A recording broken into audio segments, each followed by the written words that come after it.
Selamat sore. Masih kurang semangat ya. Selamat sore ibu-ibu. Oke, harus seperti itu. Harus semangat. Nah, terima kasih saya ucapkan kepada ibu-ibu semua yang sudah bersedia hadir untuk mengikuti P2K2 atau pertemuan bulanan yang biasanya kita lakukan setiap bulan. Ibu-ibu, gimana kabarnya? Sehat? Sehat ya? Nggak ada yang sakit kan? Memang saya percaya kelompok ini adalah kelompok yang paling luar biasa. Kenapa? Karena setiap pertemuan kelompok semuanya selalu hadir. Nah, terima kasih. Sebelum kita memulai pertemuan kelompok ini, Bu, alangkah baiknya kalau kita memulainya dengan berdoa terlebih dahulu ya. Untuk itu, marilah kita mulai acara kita ini dengan berdoa yang akan saya pimpin sendiri. Kita berdoa menurut agama dan kepercayaan kita masing-masing. Berdoa dimulai. Berdoa selesai. Nah, terima kasih Bu. Sebelumnya saya mau bertanya dulu kepada ibu-ibu. Masih ada nggak yang ingat pertemuan kita atau topik yang kita bahas di bulan lalu? Masih ada? Masih ya? Apa itu Bu? Iya, benar sekali. Luar biasa, tepuk tangan untuk ibu ini. Nah, benar seperti yang dikatakan ibu itu tadi, yaitu kalau pembahasan kita di bulan yang lalu, yaitu mengenai modul 3 atau kesehatan dan gizi, kemarin kan kita membahas sesi yang kedua, yaitu pentingnya gizi untuk ibu menyusui dan balita. Dan untuk topik hari ini tetap dalam modul kesehatan dan gizi, tapi sesi yang ketiga Bu. Sesi yang ketiga seperti yang sudah ada di plicak di sini yang akan kita bahas, yaitu mengenai kesakitan pada anak dan kebersihan lingkungan. Mengenai kesakitan pada anak dan kebersihan lingkungan, tepatnya di sesi langkah yang kedua, yaitu tentang mengenal diare. Jadi itu aja topik pembahasan kita untuk hari ini. Kira-kira ibu-ibu, saya mau bertanya dulu kepada ibu-ibu semua. Di sini ada enggak anaknya yang pernah sakit? Siapa Bu? Coba. Apa kira-kira penyakitnya Bu? Penyakit anak yang sering dialami. Oke, benar. Apa lagi? Tadi panas atau demam. Ya, flu. Apa lagi? Mencret. Rata-rata seperti itu ya Bu ya. Kalau penyakit yang sering dialami oleh anak kita di rumah, yaitu penyakit itu tadi. Ada yang demam, ada yang flu, ada yang mencret. Nah, untuk topik kita hari ini, yaitu mengenai pembahasan diare atau mengenal diare itu sendiri, sehingga diharapkan setelah mempelajari topik ini Bu, kita berharap anak-anak kita tidak ada lagi yang sakit. Amin ya? Amin. Nah, tidak ada lagi yang sakit, gimana caranya? Kemarin kan sudah kita bahas. Kalau untuk mengatasinya salah satunya menjaga kebersihan, memenuhi nilai gizi anak-anak kita. Masih ada nggak yang ingat yel-yel kita kemarin itu? Masih ya? Lupa? Oke, saya coba pimpin sendiri ya. Kalau saya katakan anak KPM Indonesia, yaitu tinggi, sehat, cerdas. Masih bisa? Oke, kita mulai. Anak KPM Indonesia, tinggi, sehat, cerdas. Oke, terima kasih.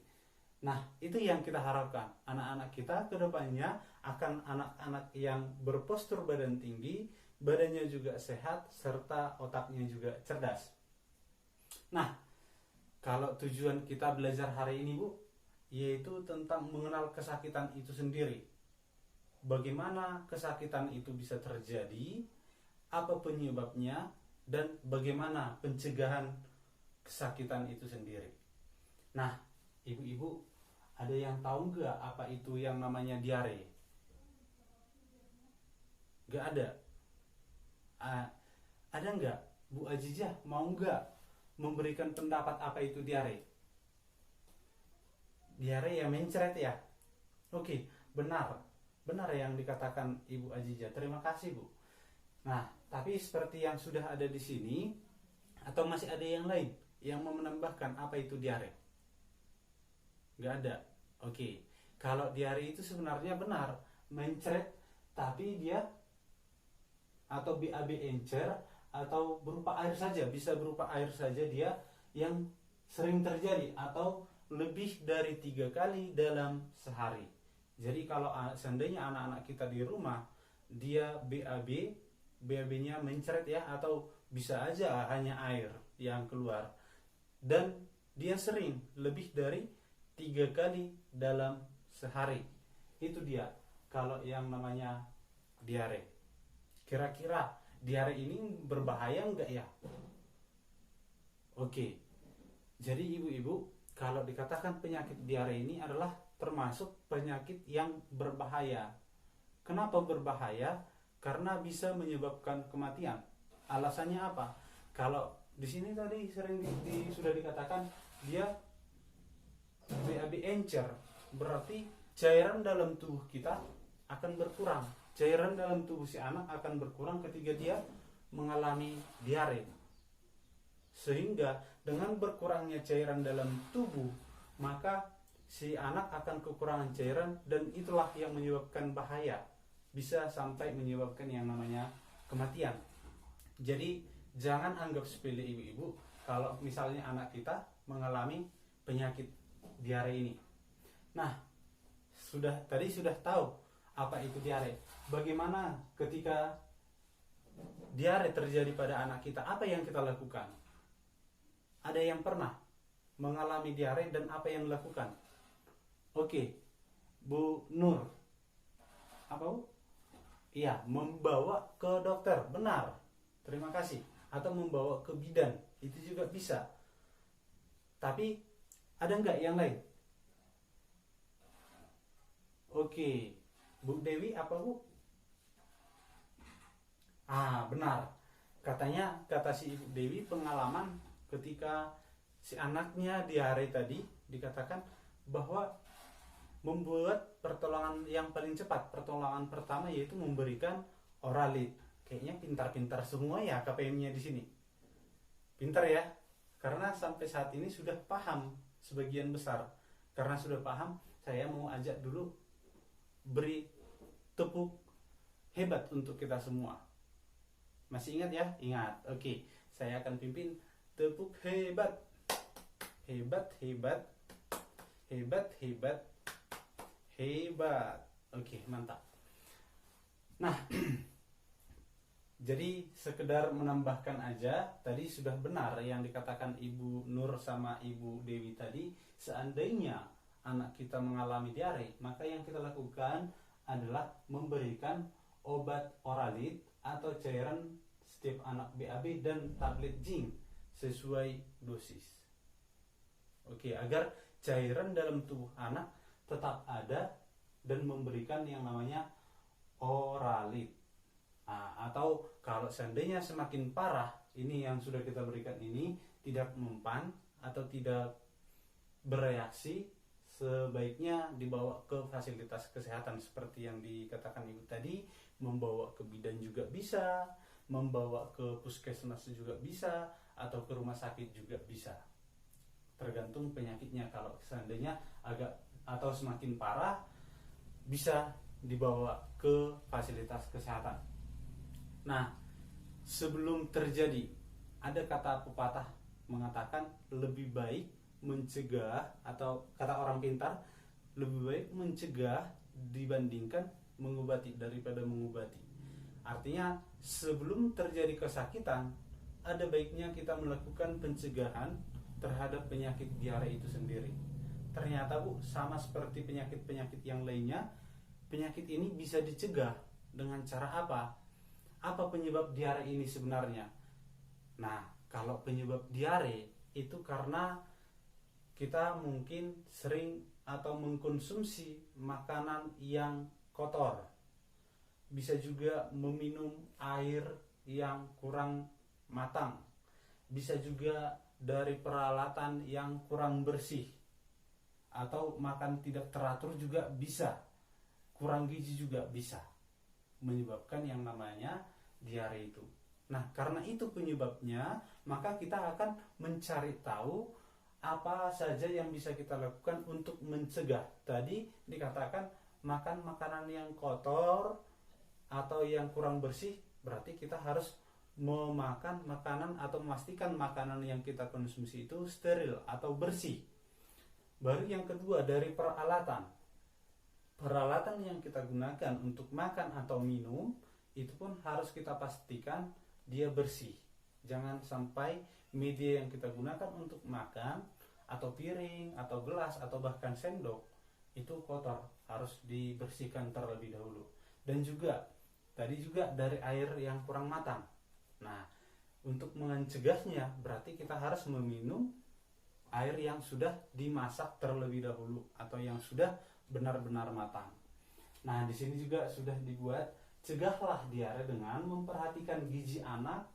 Nah, membuat atau memberikan gizi terhadap anak, menjaga kebersihan peralatan makan dan minum, minum air yang sudah dimasak hingga mendidih, serta menjaga kebersihan diri dan juga lingkungan. Ternyata lingkungan juga kita harus bersihkan. Oke, ibu-ibu ya. Nah, itulah dia mengenai cara mencegah diare tadi. Tentang penyakit diare itu, kira-kira ada yang mau bertanya, Bu? Tidak ada ya? Oke, nggak ada yang bertanya katanya. Nah, untuk itu saya mau mengajak ibu-ibu dulu untuk bernyanyi. Ini biasanya nyanyian yang akan saya bawakan ini biasa dinyanyikan anak-anak waktu kecil. Apa itu? Yang seperti ini, Bu. Aku anak sehat, gitu. Ada yang tahu? Oh, rata-rata tahu. Ayo kita nyanyikan sama-sama dulu ya, Bu ya. Sekalian tepuk tangan. Ada yang bisa memimpin?